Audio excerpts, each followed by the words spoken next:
Okay, so now that everybody is really overwhelmed and depressed about the fact that we don't have a plan for succession and that our population of the profession is aging out, what are we going to do about it, right? So let's talk a little bit about succession planning specifically. So the earlier survey was more on a broad spectrum of what does the profession look like and what is our trend analysis for the aging of our population. So let's talk a little bit of PCPS's succession survey. Right, so this survey in particular is directed at firm owners, and it specifically asks questions about what do you have planned or what are you going to do in order to phase out of ownership. Okay, so let's talk about sole owners first. Sole owner firms would be non-partner firms. So even if you have 15 staff members or you have other CPAs on staff, if you are the only equity owner of your firm, this would be the results from that group. So the first thing that came about was that 93% of those firms, as of 2016, did not have a practice continuation agreement. So let's talk a little bit about practice continuation agreements. There might be some of you that don't understand what those are. They're very simple. A practice continuation agreement is an agreement that you have with another practicing CPA or firm that allows for them to take over your practice should something unexpected happen. And I'll tell you why this is a really, really important thing to consider. When I was still in public accounting, like I said, I worked for a really great firm, and the managing partner had a wonderful relationship with another CPA in town. And this other CPA in town and his wife, he was a sole practitioner. He was incredibly successful, very smart fellow. And unfortunately, he passed away unexpectedly. And as a result, his wife was left holding a CPA firm in which she had no idea how to do the work, and she was not a licensed CPA. So our managing partner decided that it made sense for our firm to acquire his firm so that his clients could be served and so that his wife would not have the burden of trying to figure out what the heck to do with his practice. So we did this. All this happened in about October. I think it was mid-October when everything happened. And so we didn't have a lot of time to get his clients up to speed, to communicate with his clients, to integrate his clients into our workflow system. And as you can imagine, it was a complete mess. It was awful. There were tears. There were clients that didn't want to work with us. There were clients we didn't want to work with. His poor widow was dealing with her grief on top of business grief, and it was just an incredibly terrible situation that could have been completely avoided if we would have been able to have a practice continuation agreement with him far in advance of his untimely death, because we would have been able to transition him to our software over time. We would have been able to communicate with his clients before he was no longer able to serve them, and the transition would have been much easier. So there's a reason to have it from that perspective. Now, from the other perspective that's not quite so morbid, a practice continuation agreement can be a great long-term strategy for you to exit your practice.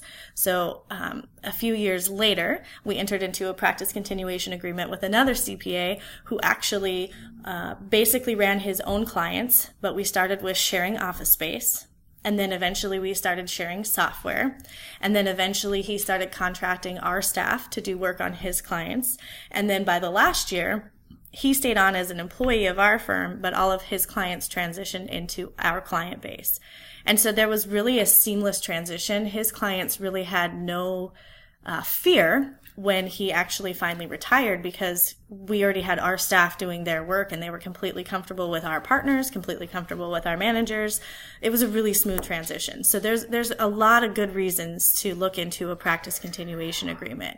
And so I'm just putting it out there. I'm not telling you you have to do it, but with 93% of sole firm owners not having a practice continuation agreement, if nothing else, consider your spouse, because it's a really awful thing to put them through when they don't run your business and suddenly they're required to, because you're no longer able to do that. So another stunning fact is that 40% of sole owners in 2016 were planning on retiring in the next 5 years. I don't know about you, but I look at that and say, holy cats, 40%. So there are, and the numbers might not be absolutely correct, but from my last discussion with someone at the AICPA and their small firm services group, there are 644, is that right? 244,000 CPA firms in the US, and of those 244,000, something like 160,000 are considered sole practitioners. So if you think about 160,000 people, almost half of those 160,000 people intend to retire in the next 5 years. Who is going to be doing their work, right? Those clients have to go somewhere. And they're all going to be going at the same time. So over the next 5 years, if almost half of our experienced profession population intends to transition out of the profession, but 93% of them don't have a practice continuation plan, that basically tells me that they intend to just up and sell their practice. So imagine your sales market if 40% of the rest of your profession is also selling their practice at the same time. And so that gets us into the next finding, which was that the majority of them plan to sell or merge. So if that's the case and they're all going to hit the market at the same time, if 50% of them are expecting a one-for-one billing, $1 to sell for $1 of $1 of billings, how is that going to be possible if the market is flooded with 40% of the sole practitioner firms that are in the U.S. today? And so from a young person's perspective, right, if I was in the market and I said, wow, I really want to get into firm ownership, but I think it makes way more sense for me to purchase a firm that's already established, do you think that's going to be a buyer's market or a seller's market when 40% of the sole practitioners are out there selling? And so that to me just is a huge, huge indicator that as a sole practitioner, you should be seriously thinking about a practice continuation agreement or some sort of transition plan, because I don't want to see any of you standing here 5 years from now saying, I want out so bad, but I cannot sell my firm. I mean, that's a horrible position to be in. And I want to make sure that nobody ends up, because I think there are a lot of younger CPAs who are looking to be entrepreneurial, who do want to do this work. But if it's a bargain market, right, and if it's a fire sale market, they're going to get a great client base and you're going to be getting scraps. And I don't want to see that happen. And so if you're a sole practitioner and you're listening to this, these are some things that you should know about, in general. If you haven't thought about a practice continuation agreement, if you haven't thought about a succession plan, you're clearly not alone. But now is the time to start thinking about it. So let's see what the succession survey had to say from multi-firm or multi-owner firms. So it was a little different, but not by much. So over half of the multi-owner firms don't have a written succession plan. I don't know about you, but this sounds crazy to me. I can't imagine. I know from my experience in public accounting in the firm that I was with, I know how intense the partnership agreements are. I know how intense the retirement requirements are, and we spend a lot of time documenting all of the ins and outs of how we become partners, how we stay partners, and then how we transition out of partnership. And yet over half of us don't actually have a written plan for how the firm is going to survive when those partners transition out. And that's a pretty big deal, right? Because most of the multi-owner firms also have a fairly significant amount of staff and employees. So it's not just about you. It's not just about your practice. Now you have a whole group of people who are depending on you and you don't have a plan in place. So the other thing that came out of this survey is that managing partners indicated that leadership development was one of the top challenges for their firms. Now, this is not really that surprising. We are in a profession that is driven by technical skill set, right? This is what we focus on. We are taught from the first day of our first class in accounting in college that we need to understand the numbers, we need to understand the formulas, and we need to understand the analytics. Right? That's what we're driven to do. So when we get out into the workforce, it is really, really difficult for us to carve out time to develop other skill sets, like managing a practice, like building relationships in business, right? These things don't come easily, and so you have to carve out the time. And we are so deadline driven, carving that time out is really, really hard. So it's not shocking that this is among the top challenges. So if you're sitting there thinking, yeah, we don't have a plan, but man, I don't have time to develop my managers and senior managers into partners, you're also not alone in that challenge either. So almost 50% of the firms are already in merger and acquisition talks. So think about that for a minute. 50% of the firms in 2016 were in talks to merge or acquire another firm. That is a huge number.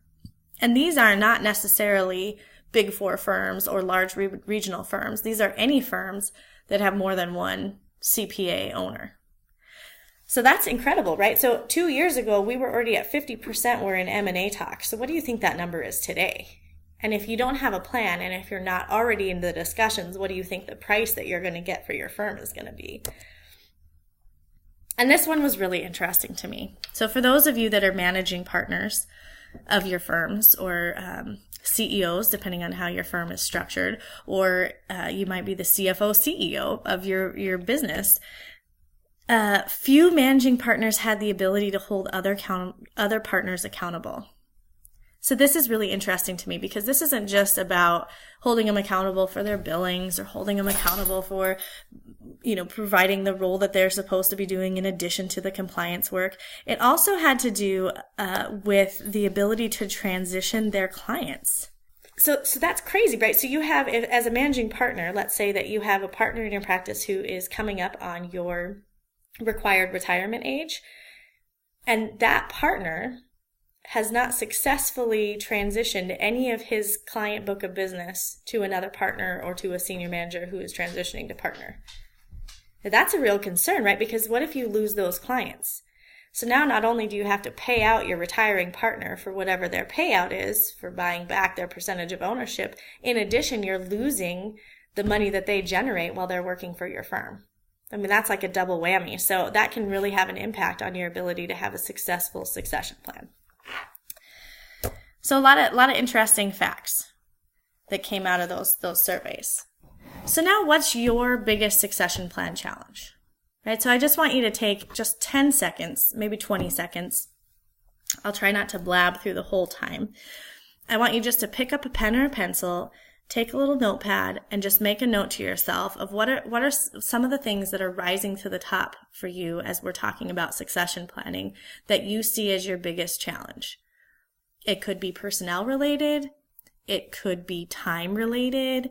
It could be related to not really knowing how long you want to stay in the profession actively. So just make a note to yourself of what some of those things are so that you can refer to it later. So I'm going to give you like 5 seconds of silence.